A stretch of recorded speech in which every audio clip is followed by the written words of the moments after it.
दोस्तों, एक कैदी जिसे कि 2 दिन बाद उसे फांसी मिलने वाली थी।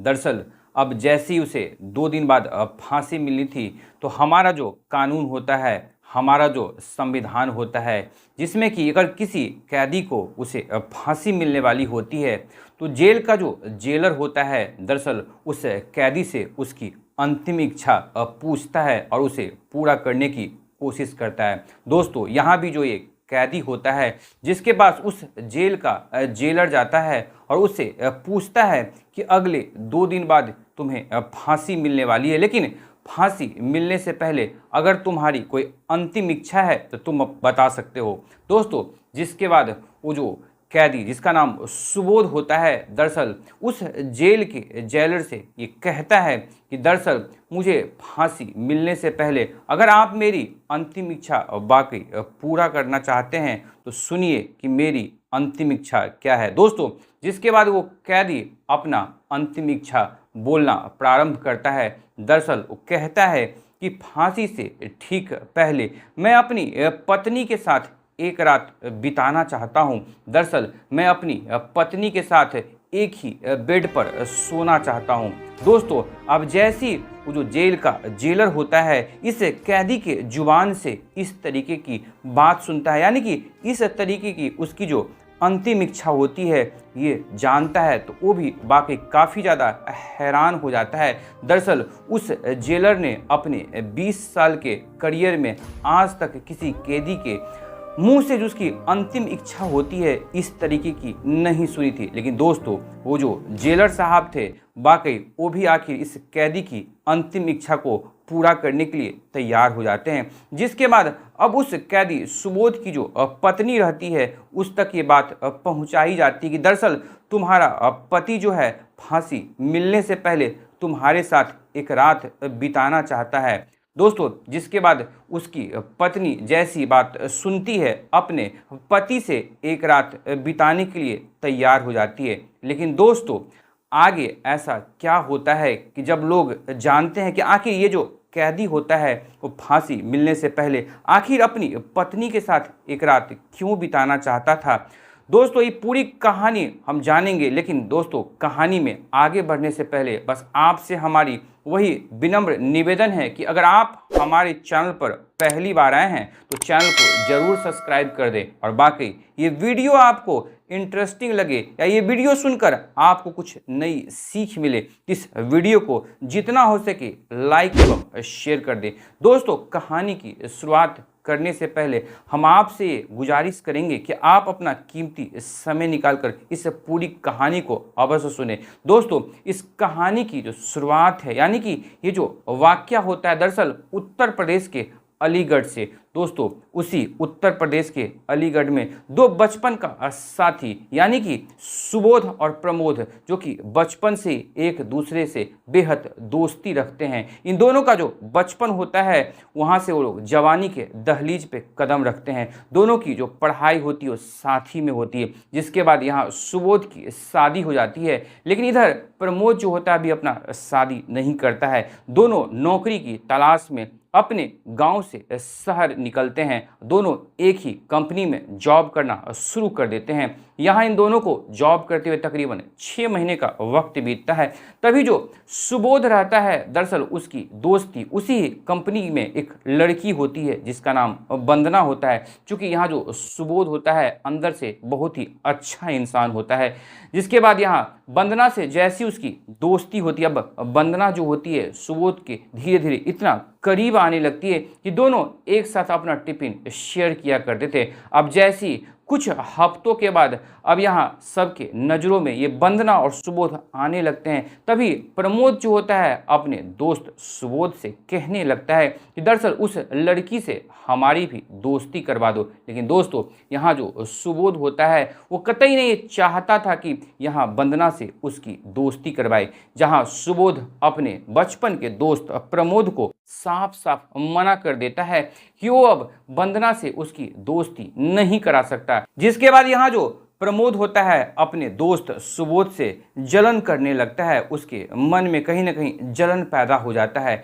अब इसके बाद भी यहाँ जो प्रमोद रहता है वो वंदना के पीछे पड़ जाता है और कहीं ना कहीं वंदना को अपने जाल में फंसाना चाहता है। दोस्तों एक दिन ऐसा भी आता है कि जहाँ पर यहाँ ये वंदना नाम की जो लड़की रहती है, दरअसल सुबोध के घर पर कुछ काम से आई रहती है। दरअसल जहाँ सुबोध कुछ समय के लिए वहाँ उपस्थित नहीं होता है, मौका पाकर यहाँ जो प्रमोद होता है वंदना के सामने वो घिनौना कृत्य करता है जिसे वो पहले से करना चाहता था, और घिनौना कृत्य करने के बाद उस लड़की का गला दबाकर इस दुनिया से उसे रुष्वत कर देता है। दोस्तों जिसके बाद अब जैसे उस लड़की को इस दुनिया से अलविदा कर दिया जाता है, मौके वारदात से जहां प्रमोद होता है वो फरार हो जाता है और फौरन पुलिस को फोन कर देता है कि दरअसल सुबोध के घर में यानी कि उस कमरे में एक लड़की की डेड बॉडी मिली है। अब जब वहां की लोकल पुलिस उस सुबोध के घर आती है तब तक सुबोध भी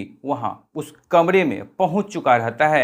अब वहां की जो लोकल पुलिस होती है उस सुबोध को गिरफ्तार कर लेती है। मौके वारदात पर जो सारे साक्ष्य और सारे सबूत थे वो कहीं ना कहीं सुबोध की तरफ इस कृत्य को अंजाम देने का इशारा कर रहे थे। दोस्तों जिसके बाद ये जो सुबोध नाम का व्यक्ति होता है इसे आगे कोर्ट में पेश किया जाता है, तब तक इस वंदना नाम की लड़की का भी पोस्टमार्टम आ चुका रहता है जिसमें साफ साफ ये दर्शाया गया रहता है कि इस वंदना नाम लड़की के साथ दुष्कर्म किया गया है, जिसके बाद इसकी गला दबाकर हत्या कर दी गई है। दोस्तों अब यहाँ पर जो कानून होता है, जो हमारा संविधान है, दरअसल इस सुबोध को फांसी की सजा सुनाने के लिए कहीं ना कहीं बाध्य हो जाता है, क्योंकि बाहर जो भी मीडिया रहती है, जो लोग रहते हैं, जो पॉलिटिक्स के दल होते हैं, दरअसल इस सुबोध को फांसी की सजा देने के लिए मांग करना शुरू कर देते हैं। कार्रवाई कुछ हफ्तों तक चलती, जिसके बाद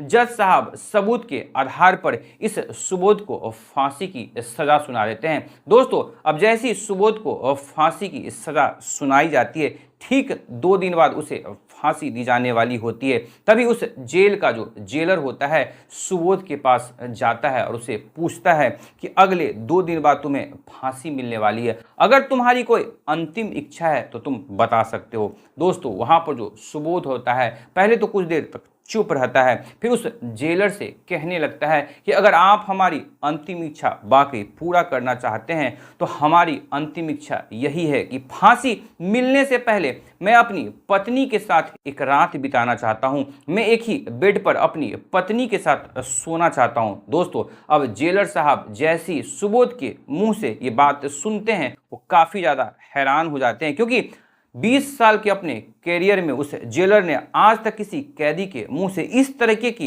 अंतिम इच्छा पहले कभी नहीं सुनी थी। लेकिन खैर दोस्तों वो जो जेलर साहब होते हैं वो भी मन बना लेते हैं कि इस कैदी का मैं अंतिम इच्छा जरूर पूरा करवा के रहूंगा। जिसके बाद अब सुबोध की पत्नी तक ये मैसेज पहुंचाया जाता है कि तुम्हारा जो पति है उसे फांसी मिलने से पहले दरअसल वो तुम्हारे साथ एक रात बिताना चाहता है, एक ही बेड पर वो तुम्हारे साथ वक्त गुजारना चाहता है। दोस्तों जैसी उसकी पत्नी को एक खबर मिलती है कि दरअसल उसका पति उसके साथ एक रात बिताना चाहता है, जिसके बाद उस सुबोध की पत्नी अपने मन में ये सोचती है कि कहीं ना कहीं जो हमारा पति सुबोध है जरूर इस कृत्य में शामिल होगा, तभी तो जज साहब उसे फांसी की सजा सुनाए। लेकिन जब उसे फांसी की सजा मिलने ही वाली है, अगर वो अपना अंतिम इच्छा हमारे साथ बिताने के लिए कहा है तो क्यों ना मैं उसकी अंतिम इच्छा अब पूरी कर दूं। जिसके बाद उसकी पत्नी इस बात के लिए हामी भर देती है। फिर दोस्तों फांसी पड़ने से एक दिन पहले जैसी रात होती है, जेलर साहब के परमिशन से उसकी पत्नी जेल में जाती है, जहां पर उस सुबोध कैदी को और उसकी पत्नी को एक अलग से कमरा दे दिया जाता है। लेकिन उस कमरे के अंदर वॉइस रिकॉर्डर और कैमरा लगा दिया जाता, ताकि जेलर साहब ये देखना चाहते थे कि आखिर वो अपनी पत्नी के साथ ऐसी कौन सी बातचीत करता है, आखिर ऐसी क्या उन दोनों में बातें होती है। दोस्तों जिसके बाद उसकी पत्नी जैसे उसे कमरे में सुबोध के पास पहुंचती है, सुबोध उसे देख देख कर फवक फवक के रोने लगता है। अब उसकी पत्नी भी वहां फूट फूट कर रोने लगती है। दोनों काफी देर तक एक दूसरे को देखकर रोए जा रहे थे। जिसके बाद अब उसकी जो पत्नी होती है दरअसल सुबोध से पूछने लगती है कि तुमने आखिर ऐसा क्यों किया, मेरे प्यार में ऐसी कौन सी कमी रह गई थी कि तुमने उस लड़की के साथ तो प्यार किया ही लेकिन उसे इस दुनिया से रुसवा कर यानी कि उसकी हत्या कर दी। दोस्तों जिसके बाद सुबोध जो है कुछ देर के लिए सन्न हो जाता है, फिर से फपक कर रोने लगता है और अपनी पत्नी से कहने लगता है कि दरअसल मैंने ये हत्या की ही नहीं, दरअसल मैं ऐसा घिनौना अपराध कर ही नहीं सकता हूँ। जिसके बाद यहाँ जो उसकी पत्नी होती है वो पूछने लगी कि आखिर सच्चाई क्या है। जिसके बाद यहाँ पर सुबोध अब अपनी पत्नी से वो सारी आप बीती बताने लगा कि दरअसल मैं और मेरा दोस्त जो प्रमोद है, हम दोनों एक ही कंपनी में काम किया करते हैं। उसी कंपनी की एक लड़की वंदना थी जिससे मेरी दोस्ती हो गई थी। दरअसल हम दोनों एक साथ ही टिफिन शेयर किया करते थे। जिसके बाद प्रमोद का कहना था कि तुम जिस लड़की से ऑफिस में दोस्ती की उससे मेरी भी बात करवाओ। मैंने साफ साफ मना कर दिया क्योंकि प्रमोद का जो नियत है उस लड़की को लेकर कुछ सही नहीं था। जिसके बाद प्रमोद मेरे से जलने लगा, मेरे से दूरी बनाने लगा और एक दिन वंदना मुझे कहने लगी कि दरअसल मैं तुम्हारे रूम पर चलना चाहती हूँ, वहाँ पर तुम्हारे रूम पर मैं तुम्हारे साथ नाश्ता करना चाहती हूँ। अब एक दिन जैसी वंदना सुबह सुबह नाश्ता करने के लिए मेरे रूम पर आई, मैं सब्जी लेने के लिए मार्केट चला गया। उसी बीच प्रमोद उस कमरे में आकर उसके साथ वो घिनौना कृत्य किया, उसके बाद गला दबाकर उसकी हत्या कर दी और वो वहाँ से फरार हो गया। उसी बीच मैं उस कमरे में पहुंचा, जैसे ही मैं देखा कि कैसे वंदना का मृत शरीर बेड पर पड़ा हुआ है, उसके बाद मैं कुछ समझ पाता तब तक वहां पर पुलिस आ चुकी थी। अब जैसी पुलिस आई और कमरे में वंदना की मृत शरीर को देखा गया, मुझे वहां से गिरफ्तार कर लिया गया। जिसके बाद मुझे कोर्ट में पेश कर दिया गया और मेरे खिलाफ जब सारा सबूत ये गवाही दे रहा था कि कहीं ना कहीं मैं ही इस गुनाह को अंजाम दिया हूं। जिसके बाद जज साहब मुझे फांसी की सजा सुना दी। दोस्तों अब चूंकि उस रूम में वॉइस रिकॉर्डर और कैमरा लगा हुआ था, अब जैसी जेलर साहब इस पति पत्नी की आपस की वो बातें सुन रहे थे, अब जेलर साहब की भी आंखें नम हो गई और जेलर साहब के बगल में और भी जो भी पुलिस वाले खड़े थे और उस वीडियो को देख रहे थे, यानी कि उस पति पत्नी की बातों को सुन रहे थे, सबकी आंखें नम हो गई। जिसके बाद उसकी पत्नी का जो समय सीमा अपने पति से मिलने का था वो खत्म हो चुका था। उसके बाद उसकी पत्नी जैसे जा रही थी, बार बार मुड़कर अपने पति सुबोध को देख रही थी, उसे कहे जा रही थी कि ये हमारा आखिरी मुलाकात है, ये हमारी आखिरी मिलन है। जिसके बाद उसकी पत्नी फिर से दौड़कर अपने पति के पास आ जाती है, उसके गले से लिपट जाती है और फूट फूट कर रोने लगती है। ये नज़ारा देखकर जेलर साहब और जेलर साहब के साथ जो भी उस जेल के कर्मचारी खड़े थे वो भी काफ़ी ज़्यादा रोने लगते हैं, यानी कि पूरा जेल का माहौल बिल्कुल गमगीन हो जाता है। दोस्तों जिसके बाद आखिरकार उसकी पत्नी जो होती है वो अपने पति को छोड़ते हुए उस जेल से बाहर अपने घर चली जाती है। लेकिन जाते जाते सुबोध कहता है कि दरअसल ये बात तुम मेरे दोनों बच्चे के सामने जिक्र मत करना, क्योंकि उनका भी विश्वास कानून और संविधान से उठ जाएगा। कैसे निर्दोष व्यक्ति को फांसी सुना दी जाती है। दोस्तों खैर वहाँ से तो उसकी पत्नी घर चली जाती है, लेकिन यहाँ जो जेलर साहब होते हैं उन्हें अब नींद नहीं आ रही थी। उनके मन में ये बेचैनी थी कि काश अगर इस सुबोध को फांसी अगर हो जाएगी तो मैं अपने 20 साल के करियर में और आगे की अपनी ज़िंदगी सुकून से नहीं बिता पाऊंगा। वाकई ये जो व्यक्ति है वो तो निर्दोष है, कहीं ना कहीं जो उसका दोस्त प्रमोद है आखिर उस वंदना की हत्या उसने किया, क्योंकि ये जो व्यक्ति सुबोध जो कि आज निर्दोष है लेकिन उसे फांसी की सजा सुना दी गई। ये जो हमारा कानून है, संविधान है, वो झूठे सबूतों के बिना पर इस निर्दोष व्यक्ति को फांसी की सजा सुना दी। दोस्तों जिसके बाद जेलर साहब आनन फानन में आला अफसरों को बुलाते हैं, उनके सामने ये जो वीडियो क्लिप यानी कि उस रूम का जो भी रिकॉर्डिंग रहता है उसे सामने पेश किया जाता है। उस मीटिंग में, उस हाई लेवल मीटिंग में जो पुराने रिटायर्ड जज होते हैं उन्हें भी बुलाया जाता है। जब ये सब लोग उस वीडियो क्लिप को, उस वॉइस रिकॉर्डिंग को सुनते हैं तो वाकई वो लोग भी काफ़ी ज़्यादा अंदर से टूट जाते हैं, आहत होते हैं।